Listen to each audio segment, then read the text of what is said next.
protecting the perpetrators. Now, there's a big debate going on because the president, prodded by Rand Paul, is thinking about yanking security clearances for John Brennan and others who served in the Obama administration. Of course, the Democrats are already saying this is like a dictatorship.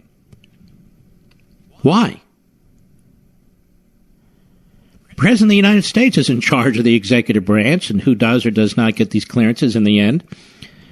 You have a former CIA director chosen by Obama who voted for a communist, who is all over TV, all over the country, trashing the commander-in-chief,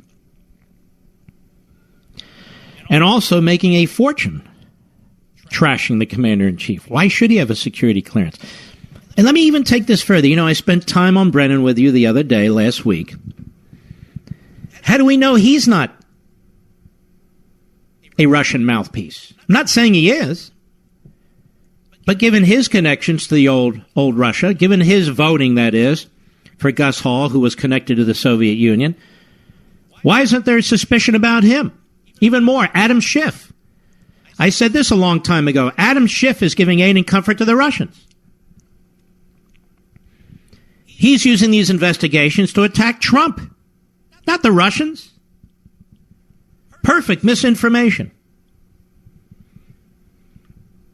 How do we know he's not a mouthpiece for the Russians? I mean, if they can throw this stuff around, why can't we throw this stuff around?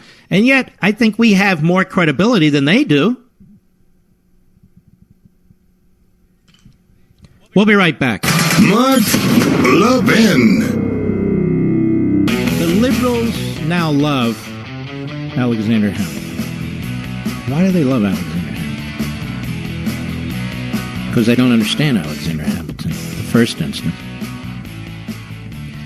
But they love Alexander Hamilton because he and Jefferson were political opponents. As a matter of fact, they couldn't stand each other. And Hamilton was of the party, the Federalist Party of Adams. And Jefferson was taking on Adams, who was the president. Jefferson was the vice president. And Jefferson decided to run with Aaron Burr.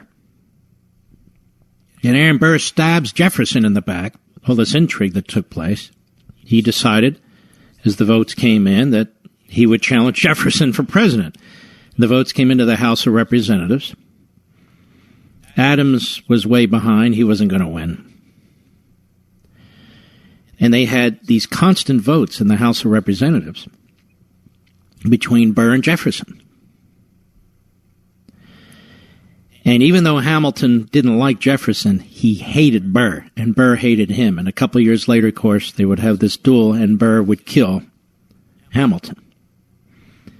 But Hamilton urged his supporters in the Federalist Party to go ahead ultimately and vote for Jefferson. But the left likes Jefferson because they think he was a big government, central government type. Now, he was more of a central government type than Jefferson. There's no question about that. And he believed in a national treasury, and he believed in the national bank, and he believed in a national currency and those things, which he's credited for helping build the American economy. Doesn't mean you favor a central government for all purposes. He was somewhat skeptical of the constitutional system that had been developed, but he was supportive of it. He argued for it.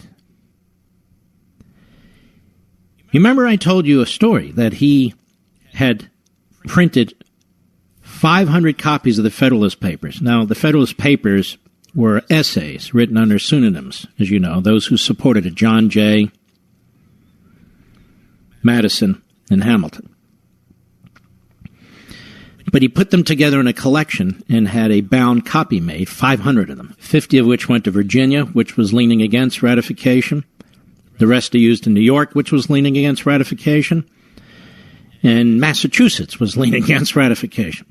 And so he wanted to use this as a way to persuade people to support the Constitution. But the progressives always need somebody to history to pervert, either to attack them or to create a straw man or something. So they like Hamilton. They hate Jefferson.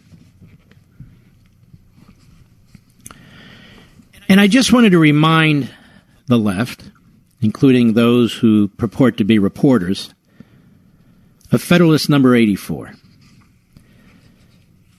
Among other things, Hamilton opposed a Bill of Rights. Not because he opposed rights. He said it was unnecessary. The Constitution doesn't say anything about free speech and doesn't say anything about religious liberty and all these other things, so it doesn't have the power to get involved in any of those things. But there was a contrary argument that, no, we needed a Bill of Rights to lay out specific areas where the federal government could not stomp on the individual or the states. And the retort to that was, well, if we lay out 10 areas or 12 areas or originally 17 areas, maybe there's an 18th or a 19th we haven't thought of. But in any event, the ratification in the states was unlikely until the proponents of the Constitution agreed that there needed to be amendments, which they called the Bill of Rights. They weren't sure how many. They had an idea what kind. And ultimately, New York, Massachusetts, and Virginia supported it. But it wasn't without a battle. Some of these votes were close, including in Virginia. You had in Virginia, Patrick Henry opposed it. James Monroe, who would actually become president, he opposed it. George Mason himself, who was at the Constitutional Convention, he opposed it for a number of reasons, including he opposed slavery, even though he owned some slaves. And he wanted a Bill of Rights. And he and George Washington had been good friends. They didn't live that far from each other, but Washington was furious with them. And their friendship was never the same again. And keep in mind, George Mason also wrote the Virginia Declaration of Rights, which preceded the Declaration of Independence by about 5 weeks. And Jefferson borrowed from him as well as Locke, and he borrowed from Locke too. But anyway, notice they don't celebrate Madison on the left. They don't celebrate Jefferson. They don't celebrate Mason. It's Hamilton, because they think Hamilton is their guy. Well, I want to read something to them, writing as Publius, near the end of that particular Federalist essay, when it comes to the press. Freedom of the press, do we need an amendment, and so forth and so on. Here's what Hamilton wrote. On the subject of the liberty of the press, as much as has been said, I cannot forbear adding a remark or two. In the first place, he writes, I observe there's not a syllable concerning it in the Constitution of this state, meaning New York. In the next, I contend that whatever has been said about it in that or any other state amounts to nothing. What signifies a declaration that, quote, the liberty of the press shall be inviolably preserved, unquote? What is the liberty of the press? Who can give it any definition which would not leave the utmost latitude for evasion? I hold it to be impracticable, and from this I infer that its security, whatever fine declarations may be inserted in any constitution respecting it, must altogether depend on public opinion and on the general spirit of the people and of the government. And here, after all, as is intimated upon another occasion, must we seek for the only solid basis of our rights. Now, in this, all the founders agreed, to one extent or another. Jefferson felt quite strongly when he ran for president that the Alien and Sedition Act, sedition being an attack on free speech and freedom of the press, passed by the Federalists under Adams and supported by Hamilton quietly, Jefferson wanted to do away with it, and he campaigned on that, among other things, and he did away with it when he and his party won. But there's language in here that the media just do not get because they do not understand history. They don't care.